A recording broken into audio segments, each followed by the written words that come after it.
왕이 오신다. 그 두 번째 시간으로 우리 예수님의 재림을 준비하는 성도의 자세에 대해서 말씀을 나누고자 합니다.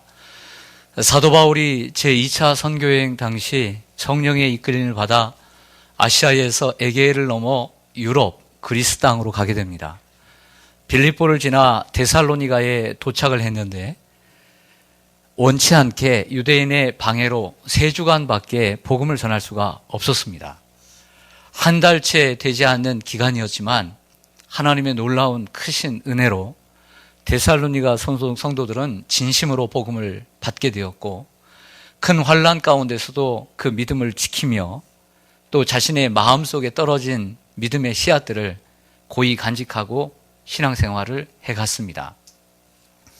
원치 않게 데살로니가를 떠나야 했던 바울은 그 아래에 있는 베레아, 아테네 그리고 고린도에까지 도착을 해서 고린도에서 1년 반 동안 사역을 하게 됩니다. 함께 동행했던 실라와 디모데가 있었는데 실라와 디모데는 베레아에 남겨둔 채 바울이 혼자 철학의 도시 아테네에서 씨름을 했고 그리고 고린도에 도착을 했습니다. 힘겨운 싸움을 계속해 가는데 얼마나 핍박이 많았는지 떠나고자 했지만 한밤중에 하나님께서 나타나셔서 이 고린도성에 내 백성이 많음이라는 음성하에 순종하여 1년 반 동안 사역을 합니다. 그 가운데 3주밖에 복음을 전하지 않은 데살로니가 교회 성도들의 믿음이 얼마나 궁금했겠습니까? 그래서 디모데를 다시 보내서 그들의 믿음을 체크하고 확인을 하게 됩니다. 그리고 디모데가 돌아와서 그 데살로니가 교회 성도들의 믿음의 모습을 보고하고 난 후에 듣고 난 다음에 쓴 책이 주후 51년에 쓴 데살로니가 전서입니다. 데살로니가 전서는 사도 바울의 13개의 서신 가운데 순서적으로 갈라디아서 다음으로 두 번째로 쓰여진 초기 서신으로 알려져 있습니다. 화면을 보시죠. 우리가 성경 정복 시리즈를 올해 제가 한 적이 있습니다. 한 달 동안. 그 가운데 제가 터치하지 않는 부분이 있다면 사도 바울의 13개 서신의 순서, 즉 기록 순서입니다. 1차 선교여행 당시, 즉 48년에서 50년 사이에 갈라디아서라고 하는 책을 쓰게 됩니다. 그리고 오늘 제2차 선교여행 당시에 쓰게 된 책이 데살로니가 전서, 그리고 몇 개월 지나서 쓴 바로 데살로니가 후서, 고린도에서 쓴 책입니다. 3차를 넘어가겠습니다. 로마 1차 투옥 당시에, 로마 선교여행 당시에 2년 동안 가택연금 상태에 있을 때 여러분 잘 아시는 대로 옥중서신이라는 게 있습니다. 그것이 에베소서, 빌립보서, 골로새서, 빌레몬서, 이건 잘 아실 것입니다. 그리고 마지막 다시 한번 제2차 투옥이 됩니다. 로마에. 근데 거기서 네로 황제에 의해서 죽임을, 처형을 당합니다. 이때 마지막으로 쓴 책이 디모데에게 보낸 두 번째 디모데 후서입니다. 결과적으로 3차 선교여행이 남게 되는데 에베소를 중심으로 한 3년의 사역이 남게 되는데 거기서 쓴 책이 나머지 고린도전서, 고린도후서, 그리고 디모데전서, 그 유명한 로마서와 디도서가 거기에 들어가게 되는 거죠. 그래서 신학교에서는 사도 바울이 쓴 초기 서신과 그리고 후기 서신을 나눠서 공부를 하게 됩니다. 저 같으면 이런 식으로 외워서 쓸 것 같아요.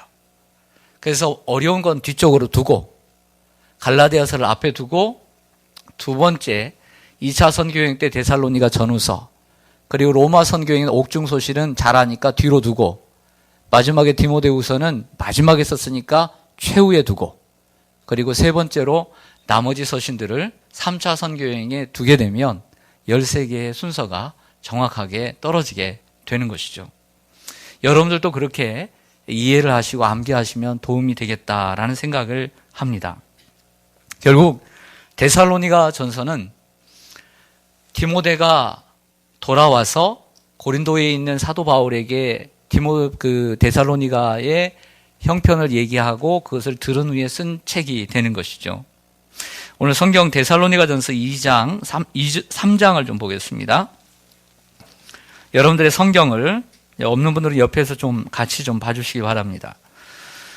데살로니가전서 3장 1절부터 보시면 이러므로 우리가 참다 못하여 우리만 아덴에 머물기를 좋게 생각하고 우리 형제 곧 그리스도의 복음을 전하는 하나님의 일꾼인 누구를 보냈습니까? 자, 그 이유는 너희를 굳건하게 하고 데살로니가 교회 성도들의 믿음에 대하여 위로함으로 아무도 이 여러 환난 중에 흔들리지 않게 하려 함이라. 이것이 바로 우리가 세움받은 이유다. 이렇게 얘기를 합니다. 5절로 갑니다.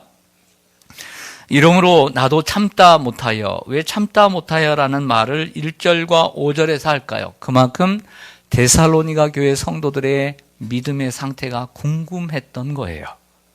그래서 참다 못하여 너희 믿음을 알기 위하여 그를 보내었노니, 그가 누굽니까? 디모데죠. 이는 다시 얘기합니다. 그 이유는 혹 시험하는 자가 너희를 시험하여 우리 수고를 헛되게 할까 함이니. 이것은 앞에 했던 얘기를 다시 중복하면서도 다른 단어와 다른 방법으로 쓰는 바울의 전형적인 형태입니다. 6절 보시면 지금은 디모데가 너희에게로부터 어떻게 했다? 왔어요. 그래서 너희 믿음과 사랑에 어떤 소식을 우리에게 전했다? 기쁜 소식을 전했습니다. 또 너희가 항상 우리를 잘 생각하여, 어떻게 생각하여? 잘 생각하여. 근데 이 부분이 어떤 해석이냐면 이 바울을 좋게 생각한다, 이런 얘기예요. 여러분 저를 좋게 생각하십니까? 사도 바울, 천하의 사도 바울도요, 성도들이 자기를 어떻게 생각하느냐를 대단히 중요시 여겼다는 거예요. 왜 그런 줄 아세요? 하나님의 말씀을 전하는 사람과 받는 사람의 관계가 얼마나 중요한지를 바울이 알기 때문이에요. 그래서 하나님 말씀을 전할 때 파이프가 있다면 여러분들의 귀와 여러분들의 심령에 전하는 파이프에 우리의 혈관처럼 녹이 슬거나 때가 끼거나 혹은 문제가 있어서 거기서 막히면 우리의 몸에 이상이 오는 것처럼 저와 여러분의 관계, 바울과 성도들의 관계가 좋지 않으면, 좋게 생각지 않으면 문제가 있다는 것을 바울은 알기 때문이에요. 저를 위해서 이런 설교를 하는 게 아니라 여러분들을 위해서 말씀을 드리는 거예요. 그렇지 않습니까? 우리 아이들도, 지금 중고등부 아이들도 정말 전도사님을 좋아하고 그리고 선생님을 좋아해야, 그래야 말씀을 듣고 그들이 바르게 자라죠. 할렐루야. 학교도 그렇지 않아요? 더더욱 영적인 말씀이면 우리는 영혼이 있는 존재인데 우리의 영혼에 얼마나 큰 영향을 끼치겠어요. 바울이 그걸 너무나 잘 알고 있는 거예요. 다시 6절 중반절 보시면 또 너희가 항상 우리를 잘 생각하여 우리가 너희를 간절히 보고자 함과 같이 너희도 우리를 간절히 보고자 한다 하니, 이러므로 형제들아 우리가 모든 궁핍과 환난 가운데서 너희 무엇으로 말미암아. 여러분 2절부터 지금까지 가장 강조하는 단어, 자주 제일 많이 등장하는 단어가 뭘까요? 그렇죠. 역시 믿음이에요. 계속 바울이 계속 쥐어짜는 게 뭐예요? 계속 믿음 확인하기 위해서, 너희의 믿음을 위해서 믿음 계속 얘기하고 있어요. 잘 보셨어요. 8절에 보시면 그러므로 너희가 주 안에서 굳게 선즉 우리가 이제는 살리라. 9절에 우리 하나님 앞에서 너희로 말미암아 모든 기쁨으로 기뻐하니 너희를 위하여 능히 어떠한 감사로 하나님께 보답할까. 아멘. 저를 보겠습니다. 자, 여기까지 이렇게 읽으면 석주밖에 듣지 못했던 복음을 가지고 자신의 믿음을 지켜가는 데살로니가 교회 성도들이 얼마나 귀하고 훌륭해 보입니까?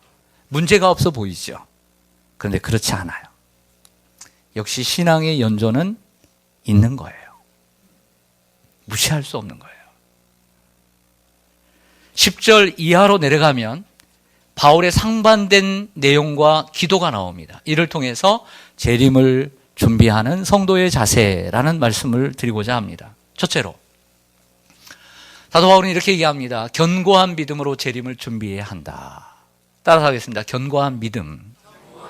10절을 보시죠. 정말 어떠한 감사로 보답할까라고 했던 그가 10절로 가서는 주야로 심히 간구한다. 내가 너희 얼굴을 보고 너희의 믿음이 뭐한 것을 보충하게 하려 함이라. 부족한 것을. 여러분들은 여러분들의 믿음이 충만하다고 생각하세요? 부족하다고 생각하세요? 우리 성가대 여러분, 여러분들의 믿음이 정말 굳건하고 충만하다고 생각하세요? 부족하다고 생각하세요? 여러분, 우리가 항상 부족하다는 생각을 늘 해야 돼요. 그리고 충만해지시기를 원합니다. 데살로니가 교회 성도들은 하나님의 말씀을 진실되게 받고 많은 환난 가운데서 기쁨으로 그 말씀을 지킨 것은 훌륭하지만 바울이 볼 때 그들의 믿음에는 부족한 것이 너무나 많이 보였어요. 그냥 앞에는 그래도 어느 정도 칭찬인 것이죠. 특별히 그들은 열심히 있었으나 그 열심의 바탕이 되는 영적 지식이 부족했어요. 예를 들어서 데살로니가 교인들은 예수님의 재림을 기다리는 열정은 차고 넘쳤지만 그 재림에 대한 올바른 지식을 갖지 못한 채 방종과 나태의 삶을 살았어요. 그래서 우리가 재림하면 생각나는, 그리고 우리가 항상 함께 열어볼 수 있는 책, 그것은 데살로니가 전서, 데살로니가 후서예요. 죽은 자들에 대한 이야기, 그리고 예수님이 재림하실 때의 현상들. 근데 왜 데살로니가 전후서에 그것을 쓰고 있느냐? 그것은 데살로니가 교회 성도들이 예수님의 재림을 기다리지만 1998년 다미 선교회처럼 학교를 다니지 않고 직장에서 일을 하지 않고 가정을 돌보지 않고 오직 예수님의 재림만을 기다리는, 그래서 데살로니가 후서에서 이런 얘기를 하죠. 일하기 싫어하거든 먹지도 말라. 이런 얘기가 그냥 나온 게 아니라 그들이 예수님의 재림을 기다리는 잘못된 태도를 고치기 위해서 그런 얘기를 했던 것이죠. 여러분, 주님께서 이 땅에 다시 오실 때 우리의 무엇을 보실까요? 그렇죠. 오늘 아름다운 옷을 입었는지 아니면 따뜻한 옷을 입었는지 춥지는 않은지 그것도 보시겠죠. 하지만 예수님이 오실 때, 재림하실 때 무엇을 보시냐? 믿음을 보시는 거예요. 화면을 보시죠. 누가복음 18장 8절을 보면 내가 너희에게 이르노니 속히 그 원한을 풀어주시리라. 그러나 인자가 올 때에 세상에서 믿음을 보겠느냐 하시니라. 잠시 띄워주세요. 자, 이 말씀은 잘 아시는 대로 항상 기도하고 낙심치 말아야 될 것을 예수님께서 비유로 가라사대, 원한을 갖고 있는 한 여인이 불의한 청지기 앞에 매일 나가서 자기의 원한을 풀어달라고 하지만 이 불의한 재판관이 마음이 안 좋아요. 못했어요. 그래서 들어주지 않아요. 하지만 이 여인은 포기하지 않고 끈질기게 매일 나가서 청구하니까 내가 선해서가 아니라 저 끈질긴 저 소청, 그 마음 때문에 내가 귀찮아서라도 그 문제를 풀어주리라의 결론.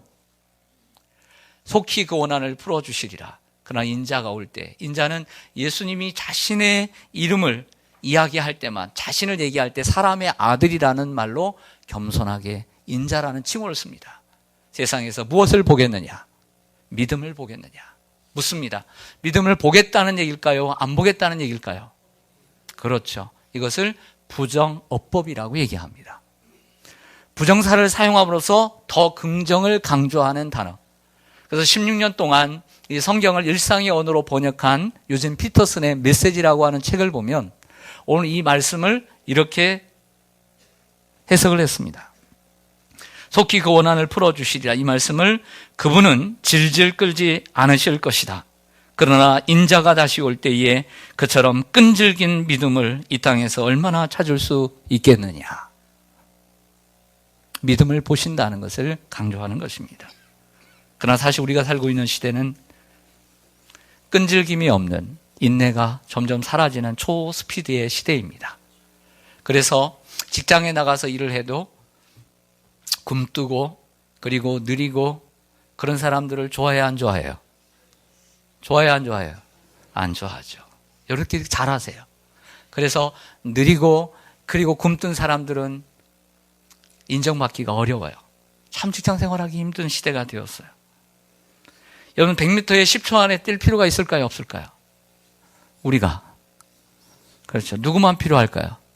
선수들만 필요한 거죠. 100m를 9초에 뛰어서 뭐 할 거예요? 네? 그렇죠. 이 시대는 오래 참는 것을 싫어하는 시대입니다. 이런 정서는 신앙생활까지 또 우리의 삶까지 영향을 미치고 있는 게 사실입니다. 주님이 오시는 날이 가까이 올수록 누가복음 18장에 나오는 이 불의한 재판관에게 간청하는 여인처럼 낙심치 않고 기도 생활과 신앙 생활을 지속하는 사람이 얼마나 되겠느냐는 주님의 탄식이 인자가 올 때에 세상에서 믿음을 보겠느냐는 것이 아닐까요? 예를 들어 여러분들이 원치 않는 문제에 봉착을 했다고 가정합시다. 시험의 위기를 겪게 되었습니다. 그게 건강이든 물질이든 사람의 관계일 수 있습니다. 근데 자꾸 그 일로 인해서 여러분들의 마음이 기쁨이 사라지고 서운한 관계들이 생겨납니다. 자, 그러다 보면 어디에 타격을 받게 되냐면 그 존귀한 믿음의 타격을 받게 되는 거예요. 믿음의 타격을 받게 된다. 인정하십니까? 그만큼 우리가 연약한 존재예요. 그런데 여러분, 제가 정말 바라는 것은 사도 바울이 간구하는 것처럼 여러분들이 믿음의 타격을 받지 않게 되기를 원합니다. 정말 끈질기게 주님을 포기하지 않고 견고한 믿음으로 주님 오실 때까지 생이 다하는 그날까지 여러분들의 믿음이 견고하기를 원합니다. 여러분들, 우리의 믿음이 정말 얼마나 존귀한 줄 아세요? 그래서 베드로는 그 믿음을 가리켜 보배로운 믿음이라는 단어를 베드로 전후서에 쓰고 있는 거예요. 여러분, 저 세상 사람들에게 우리가 복음을 전하고 전도지를 전하고 해도 믿음이 들어가야 안 들어가요? 그런데 우리에게는 이 믿음이 떨어졌어요, 안 떨어졌어요? 이 복음이 우리에겐 떨어진 거예요. 여러분, 믿음이 아무에게나 들어가는 게 아니에요. 믿음이 그냥 생기는 게 아니에요. 여러분들이 나와서 여러분들이 찬양하는 것, 이 믿음이 그냥 생겨나는 게 아니에요. 우리에게 있는 믿음은 너무나 존귀한 믿음이에요. 그래서 바라는 것은 여러분들이 가지고 있는 믿음을 정말 귀하게 생각하셨으면 좋겠어요. 기스도 나지 않고 타격도 받지 않고 그 믿음이 어떠한 상황 가운데도 여러분들 물질이든 건강이든 관계든 여러분들 믿음을 정말 견고하게 지켜가기를 소망합니다. 얼마나 그 믿음이 중요한데, 소중한데, 우리 하나님 예수 그리스도를 통해서 우리에게 주신 그 믿음인데, 얼마나 많은 사람들의 눈물로 우리가 얻게 된 믿음인데, 우리가 지금까지 어떻게 지켜온 믿음인데 한순간에 그 믿음을 버릴 수가 있겠습니까? 견고한 믿음으로 예수님의 재림을 준비하기를 원합니다. 둘째로, 풍성한 사랑으로 재림을 준비해야 한다고 바울은 기도합니다. 따라서 하겠습니다. 풍성한 사랑. 12절과 13절에는 말씀을 하다가 기도로 전환이 됩니다. 내가 주야로 간구한다. 그러면서 이렇게 얘기합니다. 또 주께서 우리가 너희를 사랑한 것 같이 너희도 피차간에 사랑하고 모든 사람에 대한 사랑이 더욱 많아 넘치게 하사 너희 마음을 굳건하게 하시고 우리 주 예수께서 그의 모든 성도와 함께 강림하실 때의 재림이죠. 성경에는 번역을 할 때 재림이라는 단어가 한 번도 없습니다. 그 단어를 강림, 내려오신다는 강림이라는 단어로만 씁니다. 그래서 재림이라는 단어가 없기 때문에 예수님의 재림이 없다라고 주장하는 이단들이 있습니다. 얼마나 국어를 잘 모르는지. 다시 오심이 재림이죠. 할렐루야. 재림이라는 단어만 없을 뿐이지 여기에 강림은 당연히 예수님이 초림하시고 가셨으니까 재림이 되는 거죠. 재림하실 때에 하나님 우리 아버지 앞에서 거룩하게 흠이 없게 하시기를 원하노라, 이렇게 기도를 하고 마치고 있습니다. 사도 바울은 데살로니가 성도들이 서로 피차간에 사랑하고 모든 사람들에게까지 풍성한 사랑을 갖기를 원했습니다. 피차간이라는 것은 같은 교회를 다니는 성도들 간에 사랑하라는 얘기겠고, 모든 사람이란 예수를 안 믿는 저 밖의 사람들에게도 사랑을 베풀 줄 아는 사람이 되게 해달라고 기도를 하는 거죠. 자, 그렇다고 해서 이렇게 읽으면 데살로니가 성도들은 사랑이 적구나, 사랑이 참 부족하구나, 이렇게 우리가 느낄 수 있는데 그 4장으로 넘어가 보면 또 그렇지가 않은 것을 알게 됩니다. 4장 성경을 보겠습니다. 4장 9절입니다.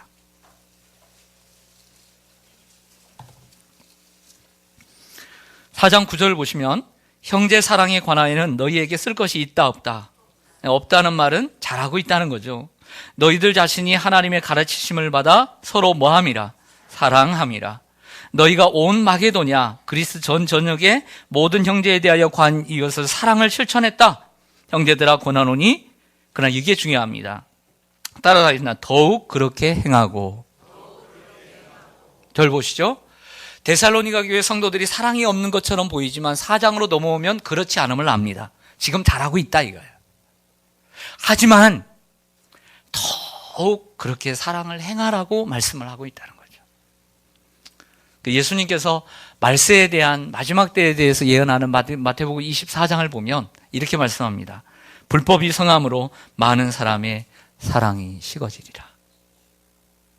사랑이 뜨거울 때도 있지만 말세에는 식어지게 된다는 거예요. 여러분 30-40년 전에 우리가 신앙생활을 할 때와 지금의 우리의 신앙생활, 우리의 삶을 보면 사랑이 어떤 것 같아요? 정이 그때만큼 있는 것 같아요? 정이? 그렇지 않죠. 사도 바울은 디모데후서 마지막으로 쓴 서신 3장 1절에서 사랑하는 믿음의 아들 디모데에게 이렇게 씁니다. 너희는 이것을 알라. 말세에 고통하는 때가 이르리니. 말씀의 현상들을 얘기하면서 첫째, 사람들이 자기를 사랑하며 돈을 사랑하며 자랑하며 교만하며 비방하며 부모를 거역하며 감사하지 아니하며 거룩하지 아니하며. 쓰는 가운데 자기를 사랑하며가 첫째. 묻고 싶습니다. 여러분, 저보다 많이 사신 분들이 많은데 여러분 사람의 사랑이 한결같을까요? 네? 사람의 사랑이 한결같을까요? 네. 결혼할 때 생각나시죠? 몇 년 되셨어요? 한번 인사해 보겠습니다. 나 결혼한 지 몇 년 됐어. 시작. 계산이 안 되면 그냥 대충 몇십 년 됐어. 시작.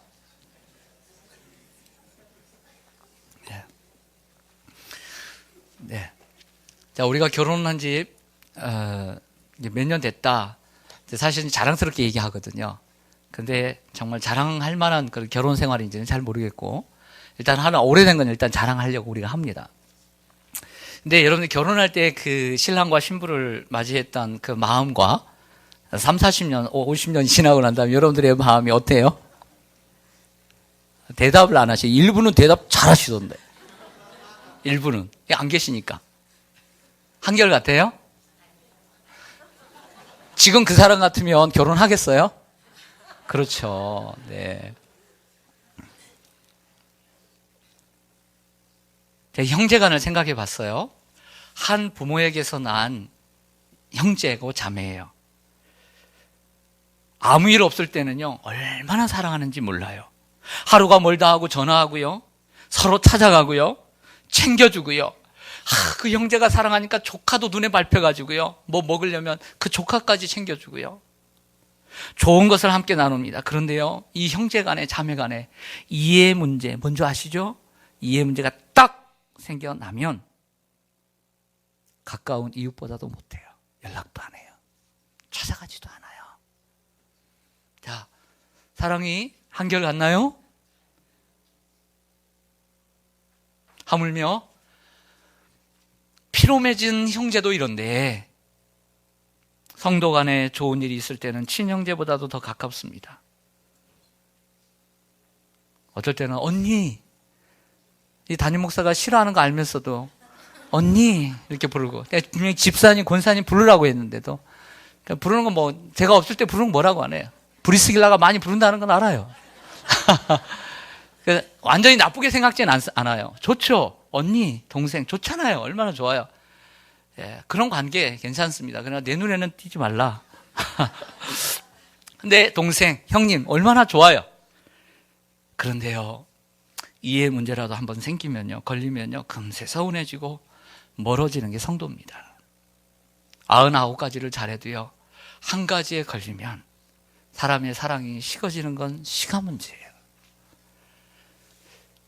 우리 한 집사님께서 손주가 있는데, 손주가 우리 교회에 다녀요. 결혼을 했습니다. 근데 이분이 늘 정말 부끄러운 이야기를 하세요. 무슨 이야기를 하냐면, 목사님, 우리 손자 정말 우리 목사님 때문에 너무너무 감사해요. 목사님 은혜예요. 그럼 제가 그렇지 않다고, 저는 한 게 없다고, 그렇게 제가 한 게 없다고 얘기를 해요. 하나님 은혜죠. 군 집사님의 손자가 정말 잘해서 그래요. 그렇지만 그분은 80 넘게 인생을 살면서 이렇게 깨달은 거예요. 목사님이 잘해주다가 한 번이라도 제 손자의 마음을 힘들게 했다면 지금까지 이렇게 잘할 수 있겠어요? 목사님의 은혜예요. 저는 참 부끄럽죠. 그래서 성경은 성령의 하나 되게 하신 이 사랑을 지켜가라고 그래요. 어떻게? 힘써.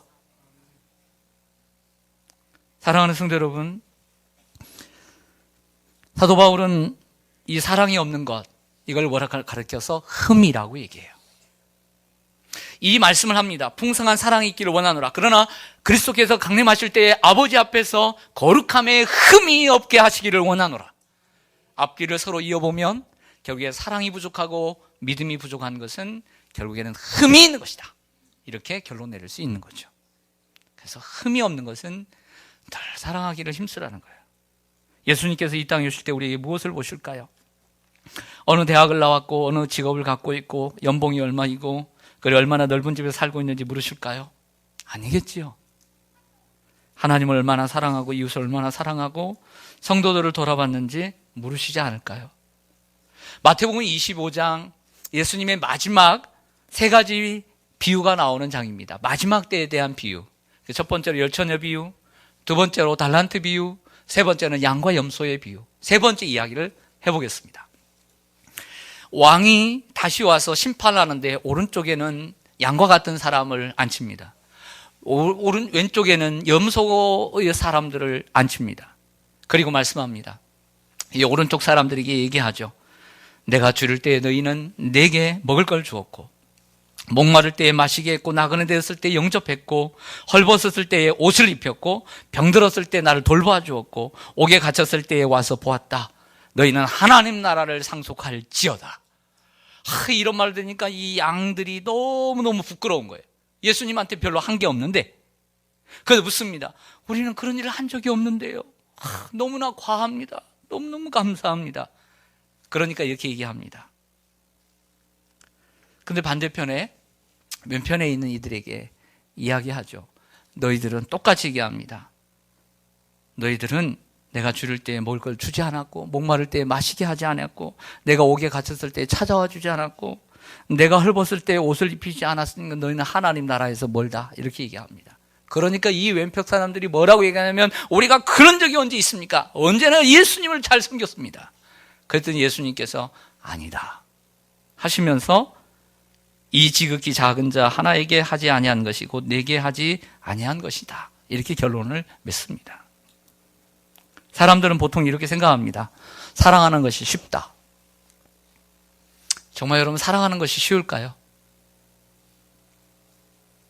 사랑하지 않는 것이 훨씬 쉽습니다. 가만히 있으면 사랑하지 않게 됩니다. 그래서 사랑에는 수고와 노력이 필요합니다. 데살로니가전서 4장 11절로 한번 성경을 열어보시겠습니다. 데살로니가전서 4장 11절. 또 너희에게 명한 것 같이 3주 동안 복음을 전할 때 이야기했던 것이죠.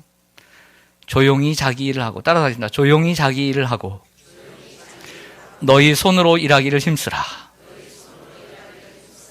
여러분, 조용히 자기 일을 하라는 것은 뭐냐면 제가 두 가지로 해석을 했습니다. 하나는 뭔가를 일을 하는데 말이 많아요. 말이 많아. 이렇게 해석이 가능하다. 두 번째는 일을 하는데 일을 만들어요. 일을 만들면서 일을 해요. 앞에 일과 뒤에 일은 다른 거죠. 일은 해야 합니다. 근데 일을 만들면서 일을 해서는 안 되는 거죠. 그것 또한 사랑이 아니다는 거예요. 앞에 9절과 10절에서 얘기하잖아요. 그리고 오늘 11절로 가는 것은 그것 또한 사랑이 아니다라고 하는 거예요. 여러분, 교회를 다니는 사람들이 자기 자랑하려고 교회를 다니거나 자기 주장을 하려고 다니는 사람들이 간혹 있습니다. 여러분 어떻게 생각하세요? 교회 다니는 이유와 목적이 뭐예요? 자기 주장을 하고 자기 자랑을 하려고 교회를 다니고 주님이 우리를 부르셨을까요? 아니죠. 우리가 교회를 다니는 이유, 오래 다니면 잊어버릴 때가 있어요. 교회를 다니는 이유는 하나님 말씀, 그 말씀을 청종하고 들으려고 하고 순종하기 위해서 교회를 다니는 거예요. 그리고 하나님께 받은 은혜를 나누고 자랑하기 위해서 교회를 다니는 줄 믿습니다. 이것을 기억해야 돼요. 근데 자꾸 이것을 점검을 안 하고 나도 모르게 인간의 모습으로 자꾸 흘러가는 나를 방치해두고 그렇게 살아가면 안 된다는 거예요. 교회를 다니는 이유와 목적이 뭐냐. 옛날 이민교회들이 그런 데잖아요. 요즘은 성숙해서 그렇지만 하도 말도 안 통하고 미국에 가서 사니까 외국인들한테는 자기 뭐 스펙, 내가 서울대 나오고 그런 사람들 많습니다. 잘난 사람들, 이민들 많이 갔습니다, 옛날에. 근데 누구한테 자랑하겠어요? 그 미국 사람들 앞에. 말도 잘 안 통하고. 그러니까 누군가한테 자랑하고 싶은데 한인교회를 가는 거죠.